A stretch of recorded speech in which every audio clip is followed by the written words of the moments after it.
Há muito que aprender com as aberrações, disse o nobre homem, ao mesmo tempo atraente e assustador. Clássico, cult e popular. Quem é ele? I am Drácula.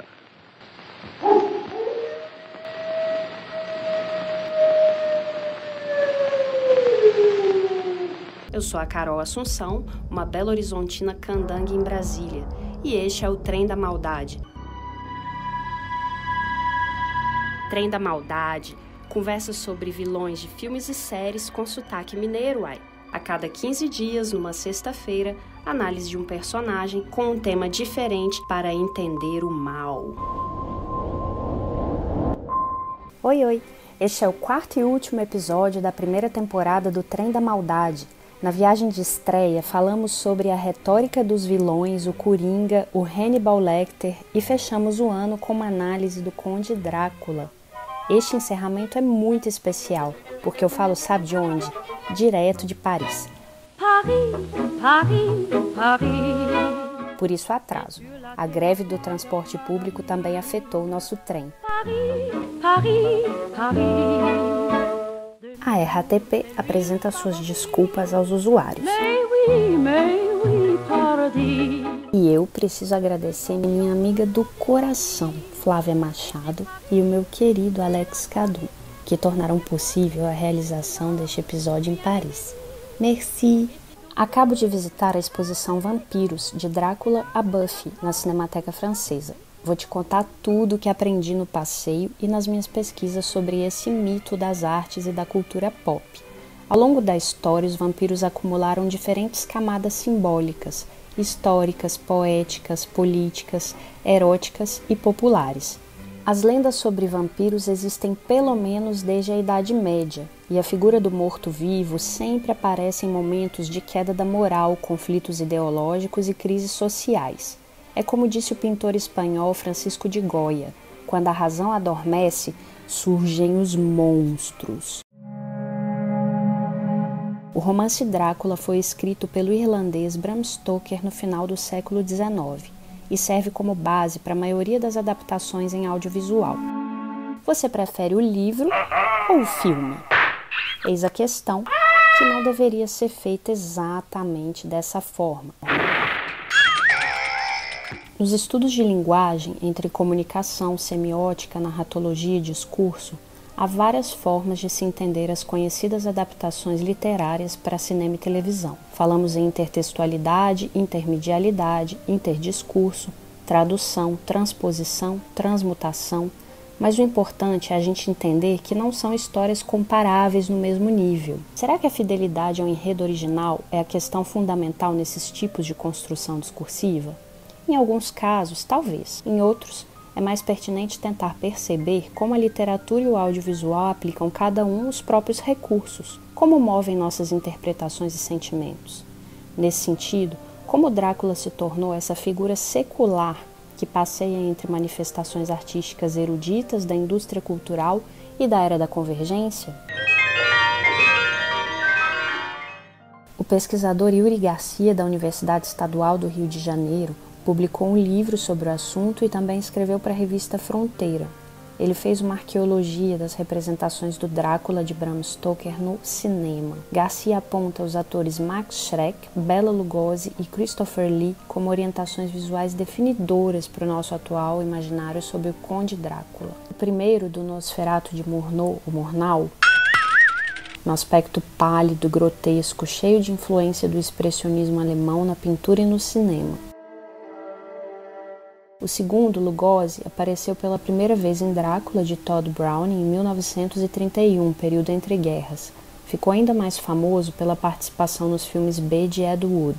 Ele consolidou gestos como o movimento elegante da capa, o sotaque da Europa Oriental e os cabelos engomados, penteados para trás. Children of the night, what music they make.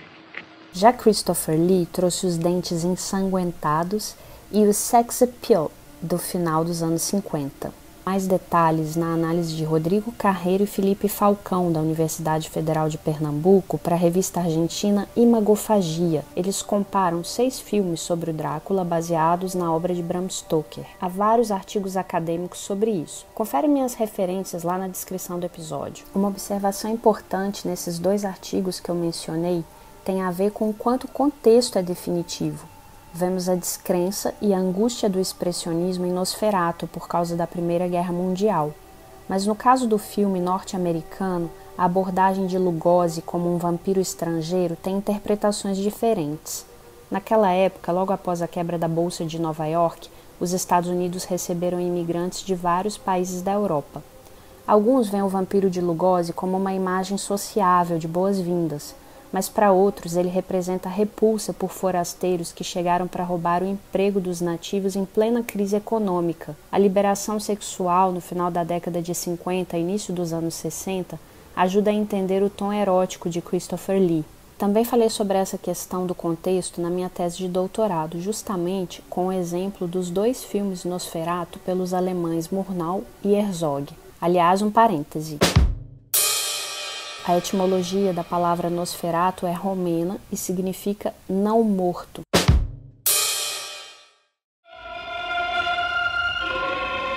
Para você ter uma ideia, há mais de 500 narrativas com personagens de nome Drácula no catálogo do Internet Movie Database, o IMDb. A mesma história pode ser contada de formas bem variadas, em épocas diversas, sob a assinatura de diferentes atores e diretores. As circunstâncias de produção, o aspecto histórico, sociopolítico, cultural, direcionam o conteúdo. Procure os textos do meu orientador, o professor Patrick Charrodot, sobre o quadro do contrato de comunicação. Ele explica todas essas variáveis.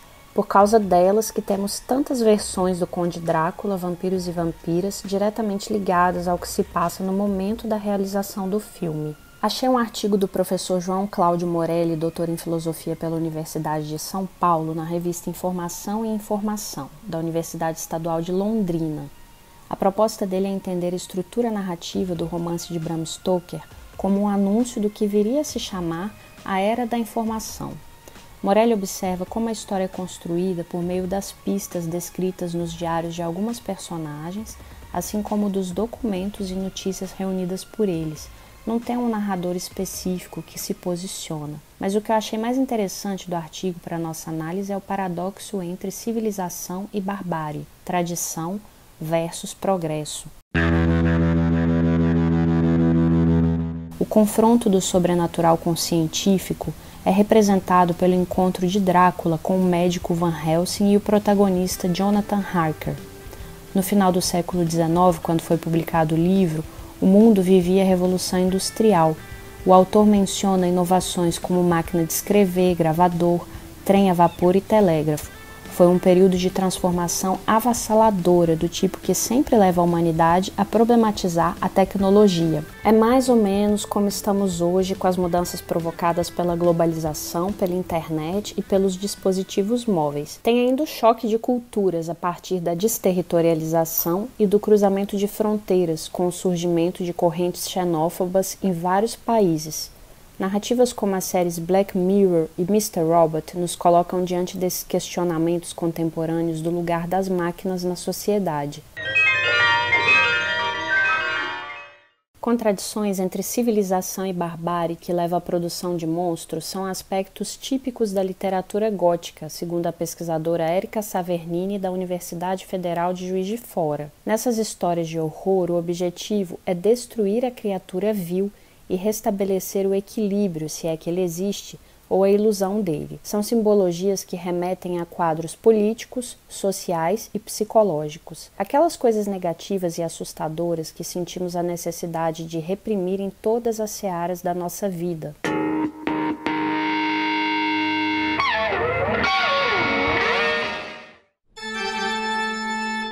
Mas vamos à figura do vampiro. Ela não é uma criação original de Bram Stoker.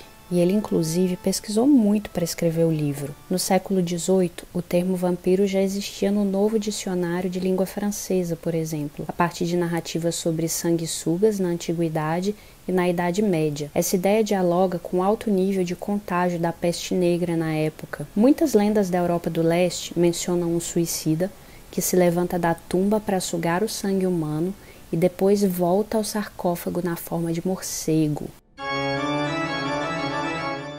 Drácula representa a alteridade, o estrangeiro, a contaminação.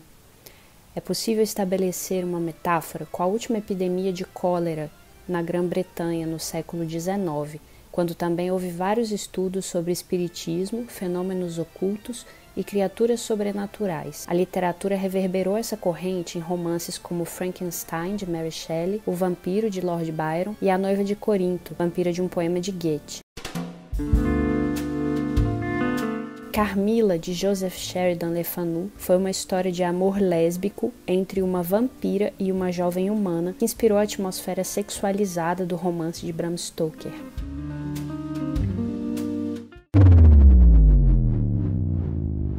Outra figura inspiradora para a composição do Conde Drácula foi o príncipe romeno Vlad Dracula Tepes, nascido na Transilvânia. Conhecido como Filho do Diabo por causa da etimologia da palavra Draculia, ele também ficou famoso pela crueldade sanguinária. Ele era adepto da tortura e da técnica de empalamento, ou seja, da introdução de uma estaca em algum orifício do corpo de uma pessoa viva para fazê-la sangrar internamente devagar até a morte. Bota maldade, hein? Por isso, tal representante da nobreza romena também passou a ser chamado de Vlad o Empalador. Por que será que Bram Stoker ficou tão intrigado a ponto de escrever o romance com todas essas influências? Hora da fofoca! Stoker foi um homem aparentemente conservador e muito conforme, defensor da censura. Surpreendente quando conhecemos a monstruosidade do vilão e o ambiente de erotismo que ele criou. A biografia do escritor pode explicar um pouco, mas ele era misterioso e não deixou notas sobre o que realmente pensava e sentia. Especialistas acreditam que Stoker usou a criatividade para canalizar frustrações da vida pessoal, sexual, profissional e recalques da sociedade britânica da época. Quando ele morreu, tinha escrito quase 20 livros sem alcançar sucesso. Até hoje todo mundo conhece o Conde Drácula, mas pouca gente sabe quem foi o Bram Stoker. É parecido com o caso do Hannibal do último episódio. O sucesso da criatura superou o criador. Na primeira infância, até uns 7 anos, o irlandês ficou em casa por motivo de doença. Para distrair o garoto, a mãe contava histórias fantásticas e de terror. Ele achava tudo fascinante. Na vida adulta, Stoker se casou com uma das mais belas damas de Londres, Florence Balcombe, que também era pretendente de Oscar Wilde. Ela ficou conhecida pela briga com Murnau, diretor do primeiro Nosferatu, por causa dos direitos autorais. Ela até mandou queimar todas as cópias do filme, mas algumas foram recuperadas anos depois nos Estados Unidos. De volta ao Drácula, a transição entre os séculos XIX e XX também foi um período de emancipação da mulher na Grã-Bretanha. Foi quando surgiram as sufragistas que lutaram pelo direito ao voto, por exemplo. A mentalidade da época tinha uma moral ambivalente para as mulheres. Ou elas adotavam um comportamento impecável, entre aspas, ou eram consideradas indignas. Já os homens eram beneficiados com uma flexibilidade que permitia inclusive a vida dupla, uma para as aparências da suposta sociedade de bem, e outra para satisfazer os vícios e desejos socialmente mal vistos. Há boatos de que Bram Stoker teria morrido de sífilis, doença contraída em um bordel durante viagem a Paris. Também dizem que Florence perdeu o interesse sexual pelo marido após o nascimento do filho. Esses detalhes são relevantes para entender como Stoker construiu o universo feminino da história, com moças honrosas como Mina e vampiras depravadas. A personagem Lucy, depois de transformada em vampira, torna-se ninfomaníaca. Aí a gente pode cogitar a analogia do vampirismo ao desvio de comportamento como um mal contagioso. A dualidade da moral vitoriana imposta ao gênero feminino também influenciou a representação da mulher no cinema. O termo vamp foi inventado nos primeiros anos de vida da sétima arte para designar mulheres fatais, literalmente perigosas. A sensualidade e a força sedutora femininas foram associadas à maldade e à vilania desde então. O primeiro ícone dessa tendência foi a atriz Theda Bara, símbolo sexual e intérprete de personagens predadoras em filmes mudos. Esses papéis representavam a crescente e incômoda independência da mulher no início do século XX. Ao agir de acordo com o próprio desejo, ela desonrava o homem com quem se envolvia e destruía a família dele. Olha só o título das histórias: Escravo de uma paixão. Quando a mulher peca, mulher libertina. Isso explica muita coisa sobre o dito lugar feminino. E parece bem atual, né? O vampiro também tem apelo político e constantemente aparece como inimigo, opressor, desestabilizador do corpo social. Uma ameaça, seja ela progressista ou reacionária. A vilania selvagem do grande capital ou o perigo comunista. O próprio Marx comparou o capitalismo ao vampirismo. Drácula frequentemente é usado ainda como analogia à figura impopular de ocupantes de cargos políticos, como presidentes da República, entre outros.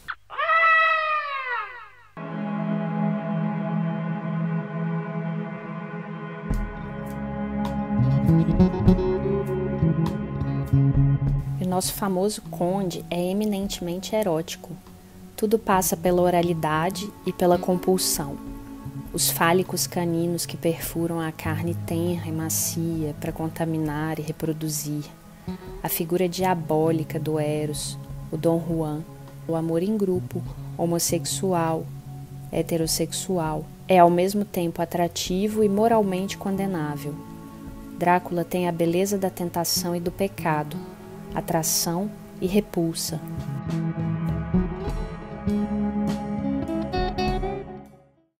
O castigo infernal dessa criatura é a imortalidade, viver para sempre. No fim das contas, Drácula denuncia o peso da vida. Existir é complicado. Você gostaria de ser imortal?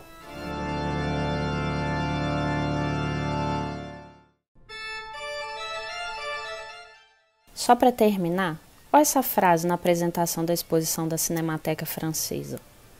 O cinema se faz com a luz, mas se projeta na escuridão. O reino atemporal dos vampiros. A sétima arte surgiu na mesma época em que Bram Stoker escreveu Drácula. Existe aí uma metalinguagem identificada por pesquisadores. O cinema tem o poder de criar imortais. Foi isso que ele fez com Drácula. O morto-vivo resulta dos embates entre as incongruências do ser humano. Talvez por isso faça tanto sucesso. Daí o alcance dos vampiros, zumbis, lobisomens e outras quimeras em determinados momentos da história. É a luta da imaginação contra os inevitáveis pontos fracos da nossa demasiada humanidade, como diria Nietzsche. Alguém aí se identifica? Eu sou a Carol Assunção e esse foi o 4º e último episódio da primeira temporada do podcast Trem da Maldade. Eu me despeço como o Conde Drácula. Bem-vindo à minha casa, venha livremente, vá em segurança e deixe um pouco da felicidade que você traz. Obrigada a todo mundo que me acompanha. Volto em janeiro com mais vilões e vilãs. Você quer escolher um personagem ou um tema para os episódios de 2020? Me ajuda a montar o próximo playlist, sou. Manda sua sugestão para tremdamaldade@gmail.com. Boas festas e feliz ano novo. Trem da Maldade. Conversa sobre vilões de filmes e séries com sotaque mineiro, uai. A cada 15 dias, numa sexta-feira, análise de um personagem com um tema diferente para entender o mal.